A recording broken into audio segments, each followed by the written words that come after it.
దాల్చిన చెక్క బిర్యానీ ఆకు వేస్తానండి నేను అయితే. అలాగే కరివేపాకు,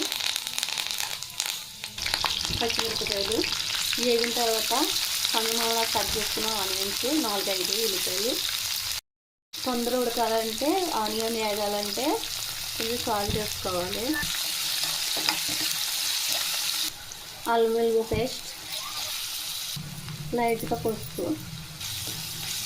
ఆనియన్ వేగిపోయినాయి కాబట్టి బీరకాయలు, ఒక బీరకాయ, పావు కేజీ బీరకాయ కలిపేసుకోవాలి. నేను అయితే మిరియాల పొడి వేస్తున్నాను. ఒక 5-6 బీరకాయలు మగ్గుతానికి మూత పెడుతున్నాను ఒక 5 నిమిషాలు. ఒకసారి మూత తీసి కలిపేసుకుని కారం, కొద్దిగా గరం మసాలా. ఇప్పుడు కలిపేసుకున్నాక శనగపప్పు ఉడకబెట్టింది టీ గ్లాసులు. పప్పులో నీళ్ళు ఉంటాయి కదా, అయ్యే నీళ్ళు వేస్తున్నాను కొద్దిగా. ఇప్పుడు ఉడకబెట్టి పప్పు నీళ్ళు అన్నీ వేసేసాను కాబట్టి 10 నిమిషాలు ఇది పెద్ద మంట మీదే ఉడకనిచ్చేసుకోవాలి. కూర అయితే మొక్క వేసుకోండి. చూసారా, ఈ కూర చపాతీలకు కానీ రైస్లోకి అయితే చాలా టేస్టీగా వస్తుందండి.